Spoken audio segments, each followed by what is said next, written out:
সময়টা 70-এর দশক। Presidency jail থেকে একটি পোস্ট কার্ড এলো প্রখ্যাত চিত্র পরিচালক তপন সিংহের কাছে। তাতে লেখা, ভালো আছি, কিন্তু রাতে একটু কষ্ট পেতে হয়। উত্তর দিকে একটি মাত্র জানালা দিয়ে হু হু করে ঠান্ডা বাতাস আসে। অরুন্ধতী অর্থাৎ তপন সিংহের স্ত্রী সঙ্গে সঙ্গে আলমারি থেকে একটা কম্বল বের করে দিলেন। স্বামীকে অনুরোধ করলেন নিজে গিয়ে দিয়ে আসার জন্য। তপন সিংহ প্রেসিডেন্সি জেলে কম্বলটি পৌঁছে দিতে এলেন। কার সঙ্গে দেখা করতে এসেছেন জিজ্ঞেস করলেন কর্তব্যরত জেলের। তপন সিংহ বললেন, সাংবাদিক গৌর কিশোর ঘোষ। নাম শুনে জেলার নিজে কম্বল পৌঁছে দিলেন বন্দির কাছে। সেই কর্তব্যরত পুলিশকে তপন সিংহ জিজ্ঞেস করলেন, কেমন আছেন গৌর কিশোর? উত্তর এলো, জমিয়ে আছেন। এমনই সাহসী, সংগ্রামী, মানব দরদী অথচ জীবনী শক্তিতে ভরপুর সাংবাদিক ছিলেন গৌর কিশোর ঘোষ। 1923 সালের 20 জুন গৌর কিশোর ঘোষের জন্ম।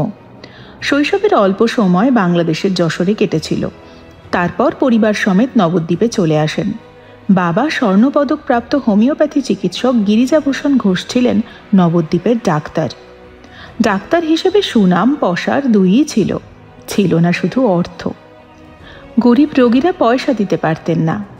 ছোট থেকেই দারিদ্র্যের সঙ্গে লড়তে হয়েছে গৌর কিশোরকে। মা ছিলেন অবস্থাপন্ন দেওয়ান বাড়ির মেয়ে, কিন্তু প্রখর আত্মসম্মান বোধ ছিল তার। কখনো বড়লোক পিত্রালয়ের সাহায্য নেননি। 18 বছর বয়স থেকেই গৌর কিশোরকে সংসারের দায়িত্ব কাঁধে তুলে নিতে হয়েছিল। আদর্শবাদিতা, সাহস আর মাথা না নোয়ানোর প্রাথমিক শিক্ষা পেয়েছিলেন মায়ের থেকেই। 1953 সালে তাঁর সাংবাদিকতায় আসা। তবে এর আগে নানা কাজ করেছেন। কখনো জাহাজের খালাসি, কখনো ইলেকট্রিক মিস্ত্রি, হোটেলের বেয়ারা, কখনো বা শিক্ষকতা। সীমান্তে শুল্ক আদায় অফিসে কেরানির কাজ থেকে অবশেষে আসেন সাংবাদিকতায়। বুঝেছিলেন এটাই তার পথ। সাংবাদিকতা আর গৌর কিশোর ঘোষ অবিচ্ছেদ্য হয়ে ওঠে। সত্যযুগ কাগজে হাতে খড়ি, সেখান থেকে আনন্দবাজারে কাজ শুরু করেন। সাহসী, বলিষ্ঠ কলমের অধিকারী ছিলেন।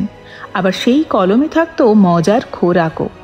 সাংবাদিকতার সূত্রেই পাড়ি দিয়েছিলেন দুর্গম পথ। 1960 সাল তখন।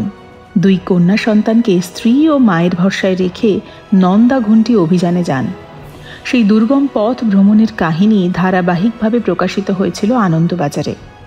স্ত্রী শীলা ঘোষ প্রকৃত অর্থেই তাঁর সহধর্মিণী ছিলেন। স্বামীর লড়াইয়ে সব সময় পাশে থেকেছেন। বাড়ির অমতে বিয়ে করেছিলেন। বন্ধু অরুণ কুমার সরকারের বাড়িতে বৌভাতের অনুষ্ঠান করা হয়।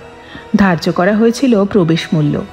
ঠিক হয়েছিল যারা আসবেন তারা টিকিট কাটবেন এবং খাবেন। রাজশেখর বসু 10 টাকা পাঠিয়েছিলেন টিকিটের মূল্য হিসেবে। বন্ধুদের উৎসাহে এবং সক্রিয়তায় এক যুগান্তকারী বিয়ে হয়েছিল।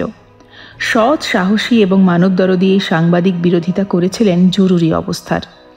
মত প্রকাশের অধিকার এবং বাক স্বাধীনতা হরণের প্রতিবাদ করেন। জরুরি অবস্থা ঘোষণাকে গণতন্ত্রের মৃত্যু আখ্যা দিয়ে মাথা কামিয়ে অশৌচ পালন করেছিলেন তিনি। 1975 সালে ঠিক পুজোর আগে গ্রেফতার করা হয়েছিল তাঁকে। জেলে প্রথম দিকে সাধারণ কয়েদির মতো রাখা হলেও পরে মামলা করে রাজবন্দির মর্যাদা আদায় করেন তিনি। সাংবাদিক গৌর কিশোর ঘোষ রূপদর্শী ছদ্মনামে অজস্র সাহিত্য সৃষ্টি করেছেন।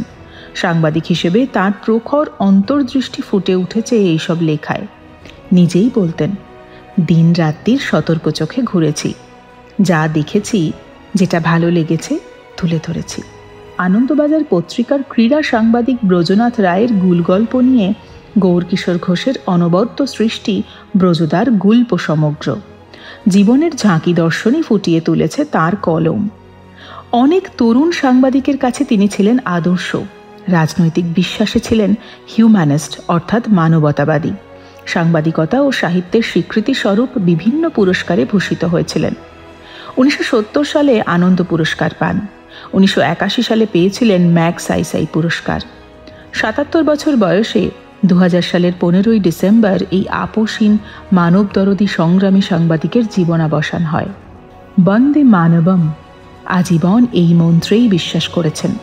তাঁর জন্মদিনে আমাদের শ্রদ্ধার্ঘ্য।